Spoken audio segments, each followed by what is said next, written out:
والا پیغمبر یہ بھی بشارتیں سناتا رہا، یہ میری قوم مجھے اللہ نے نبی بنایا ہے، مجھے اللہ نے رسول بنایا ہے، مجھے اللہ رب العزت نے ہادی بنا کر کے بھیجا ہے، لیکن اے میری قوم میرے بعد بھی ایک ہادی آئے گا جو صرف شہر کے لیے نہیں، قصبوں کے لیے نہیں، علاقے کے لیے نہیں، ضلع کے لیے نہیں، صوبے کے لیے نہیں، ملک کے لیے نہیں، بلکہ پوری کائنات کے لیے ہادی اعظم بن کر کے آئے گا، محسن اعظم بن کر کے آئے گا، طبیب اعظم بن کر کے آئے گا، اور وہ آئے گا تو صرف نبی بن کے نہیں آئے گا، صرف رسول بن کے نہیں آئے گا، بلکہ وہ آئے گا تو اللہ کا حبیب بن کر کے آئے گا، اللہ کا پیارا محبوب بن کر کے آئے گا، اللہ کا محبوب بن کر کے آئے گا۔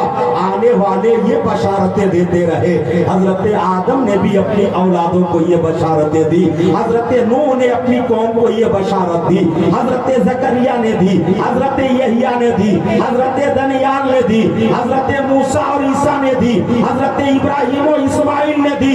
کم و بیش 1,24,000 یا 2,24,000 انبیاء کرام بشارتیں دیتے رہے کہ وہ پیغمبر آئے گا، اور وہ پیغمبر آئے گا نبی آخر الزماں بن کے آئے گا، جس کے اوپر نبوت کا دروازہ بند ہو جائے گا، اس کے بعد پھر دنیا کے اندر کوئی نبی بن کے نہیں آئے گا۔ حضرات یہ ایک اہم مسئلہ ہے، آج تاجدار ختم نبوت کے حوالے سے ایک بات میں آپ کے سامنے رکھوں۔ آج دنیا کے کچھ لوگ اثر اٹھاتے ہیں اور کہتے ہیں کہ جب پیغمبر دنیا میں نہیں آئے گا یہ قوم تو گمراہ ہو جائے گی، یہ قوم ہلاک ہو جائے گی۔ بیچ میں 571 برس کا زمانہ گزرا تھا تو انسانیت بھول چکے تھے۔ آج یہ طویل زمانہ اور طویل یہ مسافت ہمیں انسان ہوس کے شکار ہو جائیں گے، انسان جانوروں جیسے بن جائیں گے، لہذا کوئی پیغمبر نہیں آئے گا۔ ان کی رہنمائی کون کرے گا؟ ان کو ہدایت کی راہ کون دکھائے گا؟ ایسے عالم میں مصطفیٰ کریم صلی اللہ علیہ وسلم کی وہ پیاری حدیث پاک مسلمانوں یاد کرو۔ اگر کوئی ایسی بات کرے تو اس سے کہہ دینا کہ میرے نبی نے خود ارشاد فرمایا ہے میں رہوں یا نہ رہوں العلماء ورثۃ الانبیاء، میرے بعد میری امت کے وارث میری امت کے علماء ہوں گے۔ نعرہ تکبیر، نعرہ رسالت، علماء اہل سنت سرکار کی آمد، نعرہ تکبیر، نعرہ رسالت۔ کوئی چھپا ہے احترام کے پیچھے، ضرور کوئی مقصد ہے سلام کے پیچھے۔ آپ کروڑ پتی ہوں گے اپنے گھر میں مگر نماز پڑھنی پڑے گی انہیں امام کے علماء ورثۃ الانبیاء، اس امت کے وارث اس امت کے علماء ہوں گے۔ اب قیامت تک کوئی نبی نہیں آئے گا جو آپ کو ہاتھ پکڑ کے اہدنا الصراط المستقیم کے راہ پہ چلائے۔ اب کوئی پیغمبر نہیں آنے والا ہے۔ اگر آپ چاہتے ہیں کہ ہم ہدایت یافتہ بن کے زندگی گزاریں تو اپنے اماموں سے رشتہ مضبوط کیجئے، اپنے علماء سے رشتہ مضبوط کیجئے، علماء کرام کے دامن سے وابستہ ہو جائیے، ان کے فرمودات کے مطابق اپنی زندگی گزاریے۔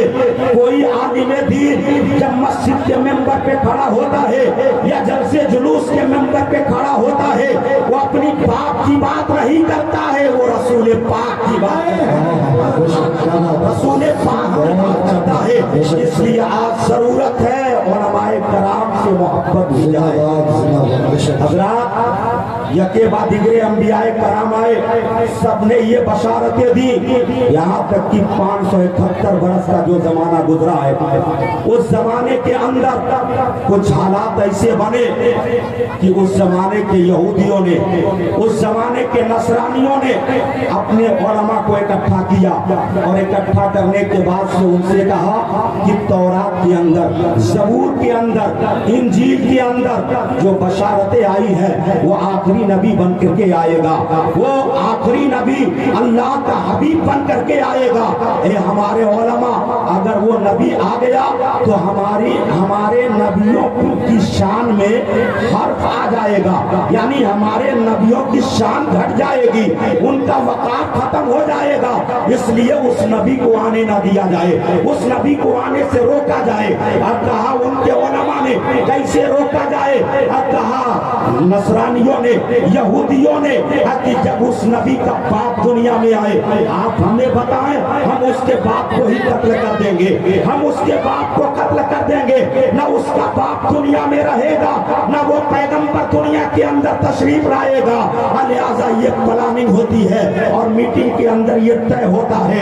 तय होने के बाद उनके आलिमों ने कहा कि उस पैगंबर का बाप दुनिया में आ गया है, जिसकी तफसीर इंजील के अंदर मौजूद है, कि वो पैगंबर आएगा जिस खानदान में पैदा होगा, उस खानदान का नाम खानदाने बनो हाशिम होगा, और जिस कबीले के अंदर पैदा होगा उस कबीले का नाम कबीले कुरैश होगा, उस पैगंबर के बाप का नाम अब्दुल्ला होगा, उसकी माँ का नाम आमिना होगा, उसके दादा का नाम अब्दुल मुत्तलिब होगा।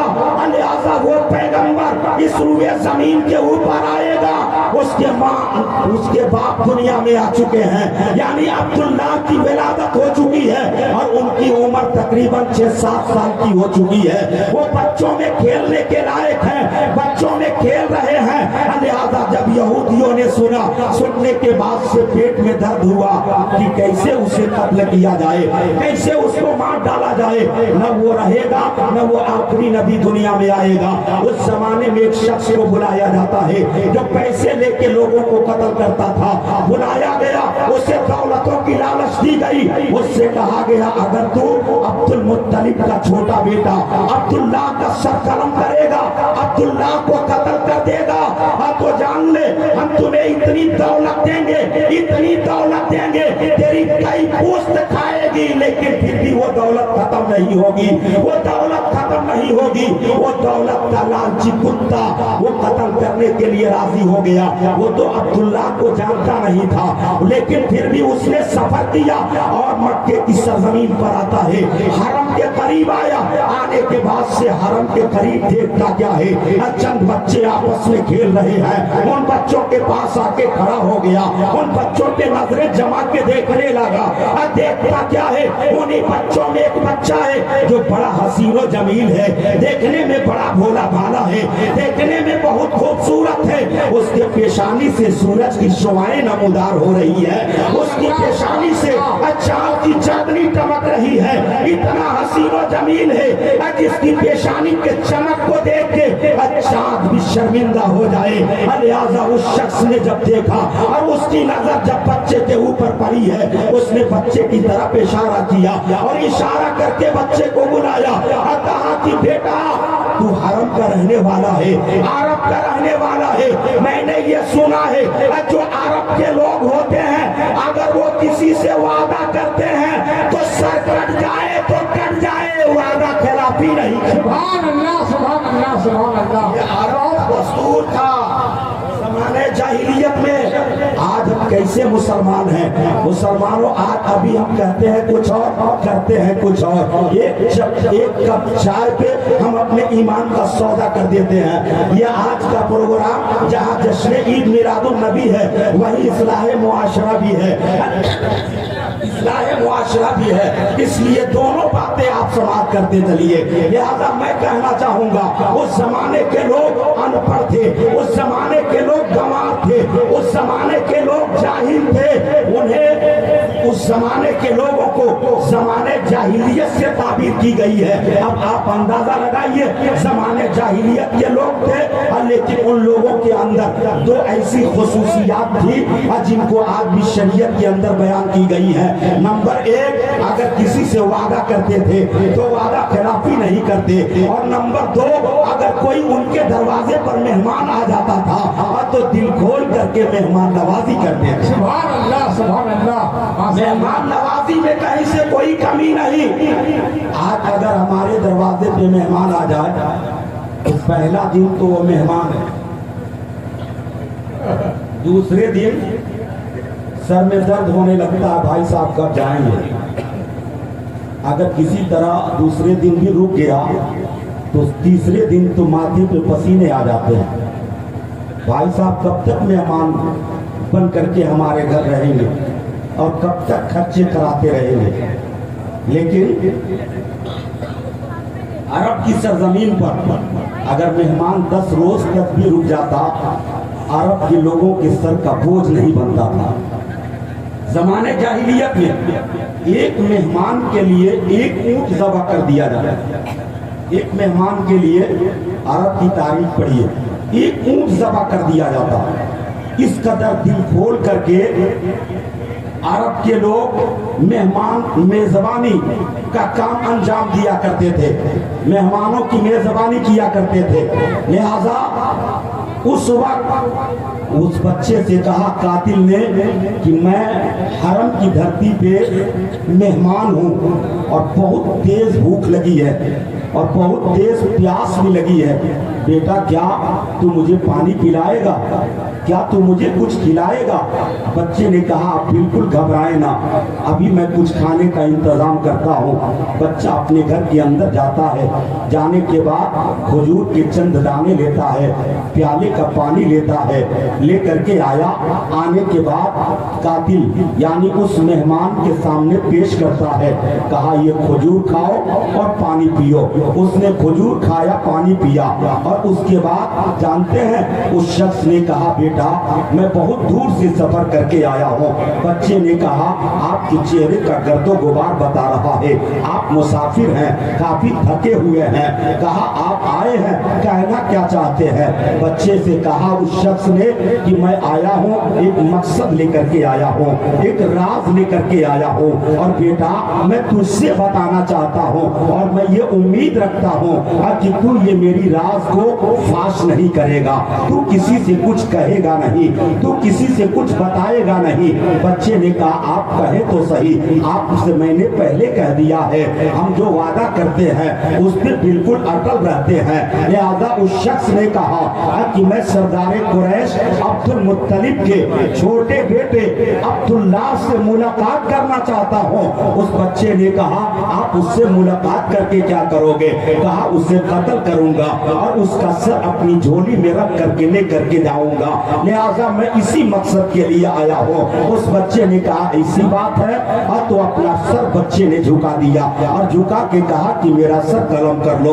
उस शख्स ने कहा खबरदार बेटा मैं तेरा सर नहीं कलम कर सकता, तूने मुझे पानी पिलाया है, तूने मुझे खाना खिलाया है, अब बेटा मैं तुझे कैसे कत्ल कर सकता? तेरा किरदार बड़ा अच्छा है, तेरा इखलाक बड़ा प्यारा है, तू बड़ा भोला भाला है, तू बहुत ही हसीनो जमील है। अब कातिल के कदम पीछे हट गए और जब कातिल के कदम पीछे हट गए उसके बाद से उस बच्चे ने कहा कि ऐशा तू अब्दुल्ला को कत्ल करने के लिए आया है, कान खोल के सुन ले, इस हरम की सरजमीन पर, इस मक्के की सरजमीन पर अब्दुल मुत्तलिब का छोटा बेटा वो अब्दुल्ला, वो कोई और नहीं, वो अब्दुल्ला मैं ही हूँ, वो अब्दुल्ला मैं ही हूँ, ले मेरा सर कलम कर ले।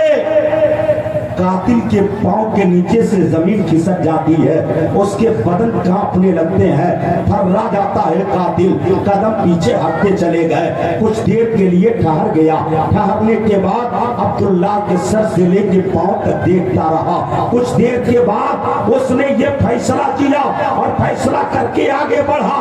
आगे बढ़ने के बाद कहा बेटा अब्दुल्ला ऐसा लगता है मैं तुझे कत्ल करने आया था, लेकिन अब मैं तुझे कत्ल नहीं करूंगा, तेरा सर लेके नहीं जाऊंगा, ए बेटा तेरे कदमों में अपना सर डाल करके जाऊंगा, तेरे कदमों में अपना सर डाल करके जाऊंगा।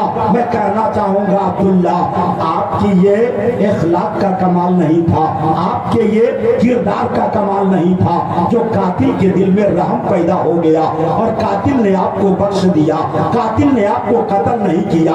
रावी किताब के अंदर लिखता है कि अब्दुल्ला ये कमाल आपका नहीं, ये कमाल आपकी पेशानी में नूरे मोहम्मदी का था, ये कमाल आपकी पेशानी में नूरे मोहम्मदी का था।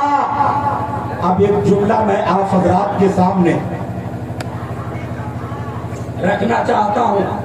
ذمہ دار اسٹیج ہے، علماء بیٹھے ہوئے ہیں. میرے مصطفیٰ کریم